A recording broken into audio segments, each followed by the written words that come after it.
Hello everyone. कहते हैं कि पाकिस्तान जो है वो खुद ही अपनी गिरफ्त में फंस गया है। अगर कह सकते हैं कि Karma will be return. Karma जो है वो आपका किसी न किसी दिन रिटर्न आएगा ही आएगा। अगर जो आपने कर्म किए हैं वो आएंगे वापस। तो ऐसा ही है पाकिस्तान के साथ समस्या। पाकिस्तान की समस्या यही है कि उसने भारत पे इतना टारगेट करते करते करते आज वो खुद अपनी समस्याओं से ग्रस्त हो गया है। तो अगर देखा जाए जो पाकिस्तान की समस्या यही है, तो खुद तो अपना देश सँभाल नहीं पाता उनसे और भारत पर उँगली उठाने लगते हैं बार-बार। और इस पर कभी वो उनका कश्मीर पर रोना होता है, वो समाप्त ही नहीं होता उनका। कहता है कि कश्मीर की जो जनता है उस पर भारत अन्याय करता है, कोई तथ्य नहीं है, फिर भी कहते रहते हैं, उनके पास कोई तथ्य नहीं है। यहाँ तो तस्वीरें हैं, हमारे पास कुछ तस्वीरें हैं, जो पाकिस्तान की जो है वो सबके सामने है, बलूचिस्तान में क्या कर रहा है, खैबर पख्तूनख्वा में क्या कर रहा है, वो सारी चीज़ें हमारे सामने हैं कि जो वहाँ की जनता है कि स्पेशली वो तहरीक-ए-तालिबान के नाम पे कि वहाँ की इनोसेंट जो जनता है, उनको मारता फिरता है। यही सबसे बड़ी उसकी प्रॉब्लम है। अगर आज की स्थिति देखें जो पाकिस्तान है उसने क्या किया है, तो 22 सितंबर को एक वीडियो आती है, बाहर आ रही है वीडियो। तो वीडियो में क्या दिखाया जा रहा है जो पाकिस्तान की वायुसेना है, पाकिस्तान की जो वायुसेना है, उसने खैबर पख्तूनख्वा के एक मात्रेदरा गाँव में है, वहाँ पर एयर स्ट्राइक की हुई है। एयर स्ट्राइक में क्या है, ये तेहरान वैली में पड़ता है और एयर स्ट्राइक में करीब-करीब 30 लोगों की डेथ हो जाती है। यहाँ पे कौन-सा बम गिराया जाता है? एलएस-6 बम गिराया जाता है। कौन-सा? एलएस-6 बम गिराया जा रहा है, जिसकी वजह से यहाँ पर बहुत सारी डेथ हो जाती हैं। अब इस डेथ में जो है बच्चे भी हैं और बूढ़े भी हैं और महिलाएँ भी हैं, इन सारी चीज़ों की इन लोगों की मौत हो जाती है। अब यहाँ पर एक चीज़ और देखा जाए कौन-सा बम है जो एलएस-6 बम है, जो 50 किलोग्राम का भी होता है और 100 किलोग्राम भी होता है, 2 वैरायटी में आता है। और ये एलएस-6 बम जो है किसने बनाया हुआ था? ये बनाया हुआ है चाइना ने। ये देखो इनके पास पाकिस्तान के पास खुद के पास भी कुछ भी नहीं है। मतलब खुद भी भिखारी तो थे ही और सारी चीज़ें जो टिकी हुई है इनकी इकोनॉमी वो किसके दम पे टिकी हुई है? चाइना के दम पे टिकी हुई है, मध्य एशिया के देशों के आधार पर टिकी हुई है। अभी जैसे उन्होंने सऊदी अरब के साथ जो समझौता हुआ था, वो मैंने पहले कवर किया हुआ है। इसके बाद उनके और भी समझौते हो रहते हैं, अमेरिका हो गया, आईएमएफ हो गया, तो कर्ज में डूबी हुई कंट्री है। लेकिन और इसके अलावा अपने खुद की मतलब जो वहाँ के इनोसेंट पर्सन्स हैं, उन पे भी बमबारिंग कर रहा है। सबसे बड़ी बात है ये खैबर पख्तूनख्वा और जो बलूचिस्तान है, यहाँ पे कई बहुत सारे आतंकवादी संगठन हैं, बहुत सारे आतंकवादी संगठन हैं। कई बार गाँव पे सीधा हमला कर देता है पाकिस्तान, यही सबसे बड़ी समस्या है। अगर एलएस-6 बम में देखा जाए, तो इसमें देखो डेट ऑफ इंट्रोडक्शन जो है 2006 को हुआ था और चाइना जो Peoples of Republic of China है, इसके द्वारा तैयार किया गया था या कंट्री ऑफ ओरिजिन देखा जाए इसके द्वारा, ठीक है? और इसका जो नेम है एलएस-6 है और टाइप जो है प्रिसिजन गाइडेड बॉम्ब है ये और जो मैन्युफैक्चरिंग है Luoyang electro optics technology development centre है और लेंथ आईएनए डायनामीटर नो इन सारी चीज़ों के बारे में जानकारी नहीं है। 2 वर्ज़न है, 50 kilogram version and 100 kilogram version है। वेरियस ग्रेविटी बॉम्ब्स है, इम्पैक्ट ऑफ प्रॉक्सिमिटी है, फ्री फॉल है और आईएनएस विद जीपीएस और लेज़र गाइडेंस सिस्टम है इसके अंतर्गत ये सारी चीज़ें दी हुई हैं। ये जो एलएस-6 है ये काफ़ी प्रिसाइजिंग गाइडेड बॉम्ब है, बट इनका फिर भी प्रिसाइजिंग गलत रहा है और उन्होंने वहाँ की जो जनता है उस पे एक प्रकार से कहें 30 लोगों की डेथ हो जाती है, यही है।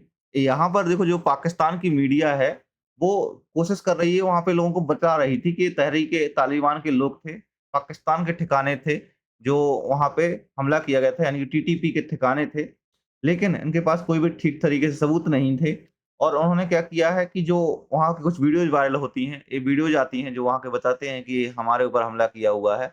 आप यहाँ पर देख सकते हो, यहाँ पे कुछ सारी भीड़ भी इकट्ठी हुई थी और ये मैं यहाँ पर फुटेज नहीं डाल सकता, उसकी कुछ और वजह हैं, जैसे कॉपीराइटेड वजह होती है, तो मैं उसकी वजह से वो फुटेज नहीं डाल सकता।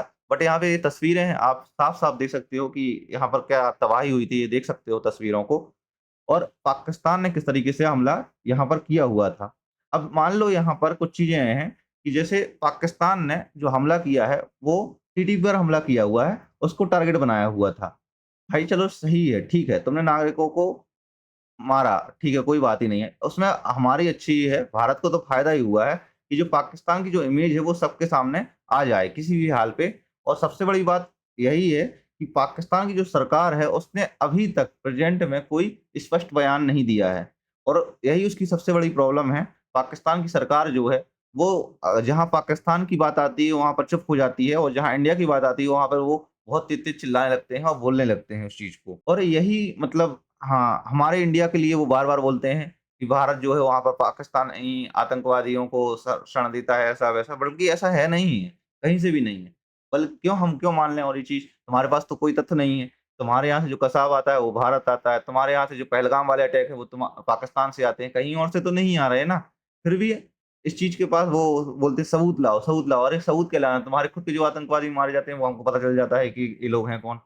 यहीं पे अगर कुछ चीज़ें और देखा जाए जो जैसे कौन-कौन सी जगह पे जो खैबर पख्तूनख्वा का स्वात डिस्ट्रिक्ट है, यहाँ पर प्रॉब्लम है थोड़ी बहुत टीटीपी की, और ये सारी जगह पे जो आतंकवादी हमले होते हैं, वो थोड़ी-सी ज़्यादा हो रहे हैं, और यही प्रॉब्लम है पाकिस्तान की आज प्रेज़ेंट में। कि पाकिस्तान जो है उसी ट्रैप में फँस गया, जो ट्रैप में वो चाह रहा था कि वो भारत को फँसाए और बाकी जगह को भारत को टारगेट करे पूरे किसी भी तरीके से।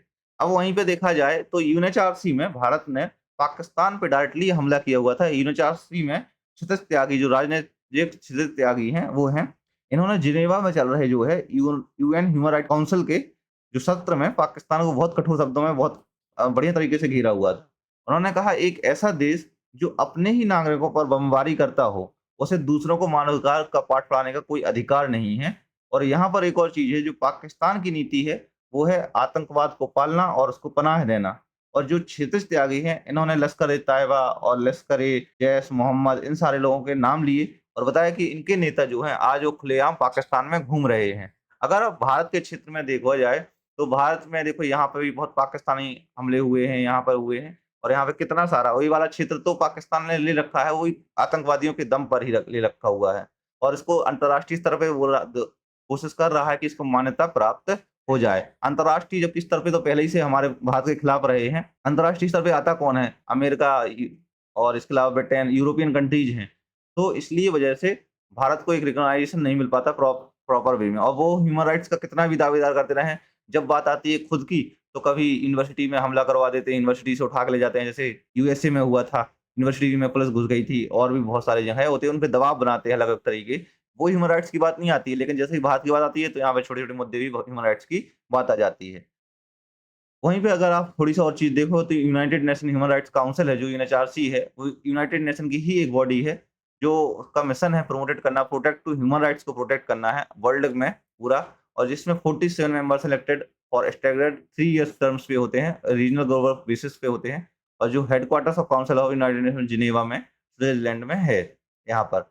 और ये चीज़ें कुछ और है, जैसे कौन-कौन से freedom of association and assembly, freedom of belief and religion, women's rights, LGBT rights, right of racial ethnic minorities. और जो ये गठित कब हुई थी, तो 15 मार्च 2006 को ये गठित हुई थी, जिसने रिप्लेस किया हुआ था यूनाइटेड नेशन कमीशन और ऑन ह्यूमन राइट्स को रिप्लेस किया हुआ था। इसका वहाँ पे कुछ चीज़ें और देखेंगे, जैसे 15 मार्च 2006 को 19 साल पहले गठित हुई थी। प्रेसिडेंट है जुर्ग लावर हैं, और सीट्स जो हैं अफ्रीकन सीट्स 13 हैं, एशिया पैसिफिक 13 हैं, ईस्टर्न यूरोपियन सीट्स जो हैं वो 6 हैं, और Latin American seat, Caribbean seats जो हैं, स्टेट्स मतलब या सीट्स कह दें, तो ये 8 हैं, और western European and other states जो हैं वो 7 हैं। तो इसलिए इम्पोर्टेंट है, यूएनएचआरसी को पढ़ लीजिएगा, एग्ज़ाम के लिए भी काफ़ी इम्पोर्टेंट है यूएनएचआरसी, यानी कि United nation human right council.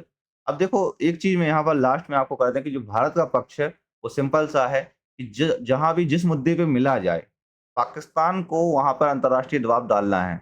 वहीं पे हमारा मेन है टारगेट कि पाकिस्तान जो है वो आगे उठ ना पाए। क्यों? देखो सिंपल सी उसकी अगर बहुत अच्छी इमेज बन गई ना, तो वो पा एक तो आतंकवादियों को पहले से समर्थन देता रहा है, और बाद में भी देता रहेगा। इससे भारत को ही प्रॉब्लम है।